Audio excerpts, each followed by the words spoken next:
the ingenious design of the aluminum beverage can. Every year, nearly 500 billion of these cans are manufactured. That's about 15,000 per second. So many that we overlook the can's superb engineering. Let's start with why the can is shaped like it is. Why a cylinder? An engineer might like to make a spherical can. It has the smallest surface area for a given volume, and so it uses the least amount of material. And it also has no corners, and so no weak points, because the pressure in the can uniformly stresses the walls. But a sphere is not practical to manufacture, and of course, it'll roll off the table. Also, when packed as closely as possible, only 74% of the total volume is taken up by the product. The other 26% is void space, which goes unused when transporting the cans or in a store display. An engineer could solve this problem by making a cuboid-shaped can. It sits on a table, but it's uncomfortable to hold and awkward to drink from, and while easier to manufacture than a sphere, these edges are weak points and require very thick walls. But the cuboid surpasses the sphere in packing efficiency. It has almost no wasted space, although at the sacrifice of using more surface area to contain the same volume as the sphere.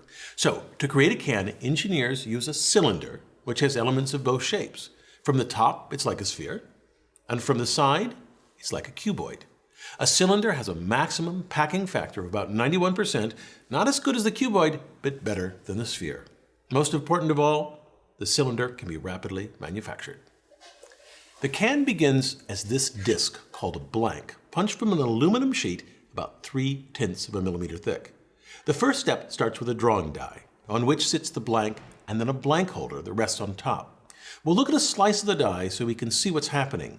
A cylindrical punch presses down on the die, forming the blank into a cup. This process is called drawing. This cup is about 88 millimeters in diameter, larger than the final can, so it's redrawn. That process starts with this wide cup and uses another cylindrical punch and a redrawing die. The punch presses the cup through the redrawing die and transforms it into a cup with a narrower diameter, which is a bit taller. This redrawn cup is now the final diameter of the can, 65 millimeters, but it's not yet tall enough. A punch pushes this redrawn cup through an ironing ring. The cup stays the same diameter as it becomes taller and the walls thinner. If we watch this process again up close, you see the initial thick wall and then the thinner wall after it's ironed. Ironing occurs in 3 stages, each progressively making the walls thinner and the can taller. After the cup is ironed, the dome on the bottom is formed. This requires a convex doming tool and a punch with a matching concave indentation. As the punch presses the cup downward into the doming tool, the cup bottom then deforms into a dome. That dome reduces the amount of metal needed to manufacture the can. The dome bottom uses less material than if the bottom were flat. A dome is an arch revolved around its center. The curvature of the arch distributes some of the vertical load into horizontal forces, allowing a dome to withstand greater pressure than a flat beam. On the dome, you might notice 2 large numbers. These debossed numbers are engraved on the doming tool. The first number signifies the production line in the factory, and the second number signifies the body maker number. The body maker is the machine that performs the redrawing, ironing, and doming processes. These numbers help troubleshoot production problems in the factory. In that factory, the manufacturing of a can takes place at a tremendous rate. These last 3 steps, redrawing, ironing, and doming, all happen in one continuous stroke and in only 1/7 of a second. The punch moves at a maximum velocity of 11 meters per second and experiences a maximum acceleration of 45 Gs.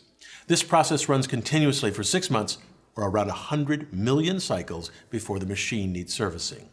Now, if you look closely at the top of the can body, you see that the edges are wavy and uneven. These irregularities occur during the forming. To get a nice, even edge, about 6 millimeters is trimmed off of the top. With an even top, the can can now be sealed. But before that sealing occurs, a colorful design is printed on the outside. The term of art in the industry is decoration. The inside also gets a treatment. A spray-coated epoxy lacquer separates the can's contents from its aluminum walls. This prevents the drink from acquiring a metallic taste and also keeps acids in the beverage from dissolving the aluminum. The next step forms the can's neck, the part of the can body that tapers inward. This necking requires 11 stages. The forming starts with a straight-walled can. The top is brought slightly inward And then this is repeated further up the can wall until the final diameter is reached. The change in neck size at each stage is so subtle that you can barely tell a difference between one stage and the next. Each one of these stages works by inserting an inner die into the can body, then pushing an outer die, called the necking sleeve, around the outside. The necking sleeve retracts, the inner die retracts, and the can moves to the next stage. The necking is drawn out over many different stages to prevent wrinkling or pleating of the thin aluminum. Since the 1960s, the diameter of the can end has become smaller by 6 millimeters, from 60 millimeters to 54 millimeters today.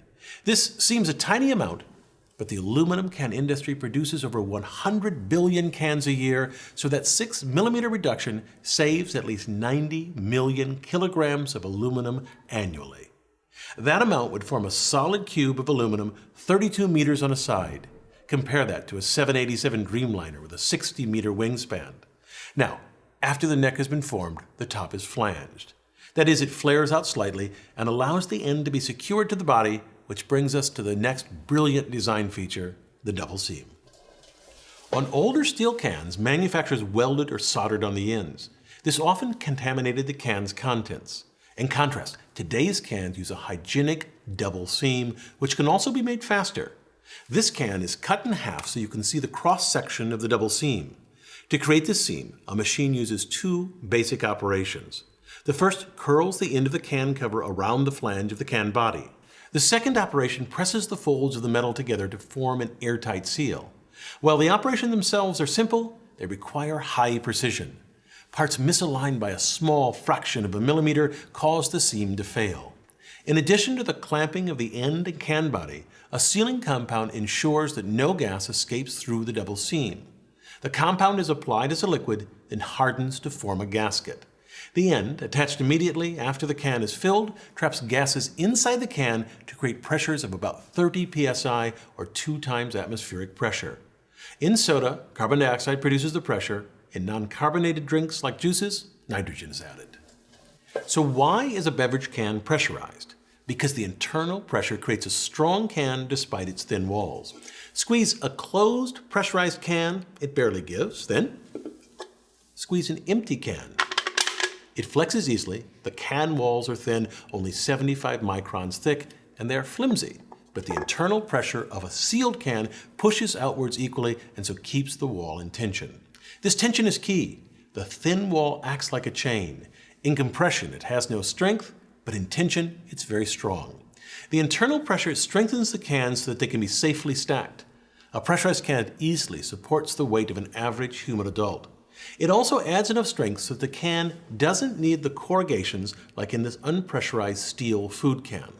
While initially pressurized to about 2 atmospheres, a can may experience up to 4 atmospheres of internal pressure in its lifetime due to elevated temperatures, and so the can is designed to withstand up to 6 atmospheres or 90 psi before the dome or the end will buckle. Why is there a tab on the end of the can? It seems a silly question. How else would you open it? But originally, cans didn't have tabs. Very early steel cans were called flat tops for pretty obvious reasons. You use a special opener to puncture a hole to drink from and a hole to vent. In the 1960s, the pull tab was invented so that no opener was needed. The tab worked like this. You lift up this ring to vent the can and pull the tab to create the opening. Easy enough, but now you've got this loose tab. The cans ask you to, please don't litter, but sadly these pull tabs got tossed on the ground where the sharp edges of the tabs cut the bare feet of beachgoers or they harmed wildlife.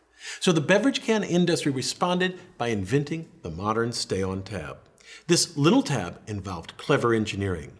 The tab starts as a second-class lever. This is like a wheelbarrow because the tip of the tab is the fulcrum and the rivet the load. The effort is being applied on the end. But here's the genius part. The moment the can vents, the tab switches to a first-class lever, which is like a seesaw, where the load is now at the tip and the fulcrum is the rivet. You can see clearly how the tab, when working as a wheelbarrow, lifts the rivet. In fact, part of the reason this clever design works is because the pressure inside the can helps to force the rivet up, which in turn depresses the outer edge of the top until it vents the can, and then the tab changes to a seesaw lever. Looking from the inside of the can, you can see how the tab first opens near the rivet. If you try to simply force the scored metal section into the can using the tab as a first-class lever with the rivet as the fulcrum throughout, you'd be fighting the pressure inside the can. The tab would be enormous and expensive. If you'd like to learn more about the entire life cycle of the aluminum can, watch this animated video by Rexam that describes can manufacturing and recycling. A typical aluminum can today contains about 70% recycled material. Also, Discovery's How It's Made has some great footage of the manufacturing machinery. Here are 2 different stepwise animations of the entire can forming process. And lastly, these are 2 detailed animations of the cup drawing and redrawing processes. The aluminum beverage can is so ubiquitous that it's easy to take for granted. But the next time you take a sip from one, consider the decades of ingenious design required to create this modern engineering marvel. I'm Bill Hammack, the Engineer Guy. Thanks to Rexam for providing us with aluminum cans in various stages of production, and thank you very much to the advanced viewers who sent detailed and useful responses for this video. We read every single comment. If you'd like to help out as an advanced viewer, check out engineerguy.com/preview.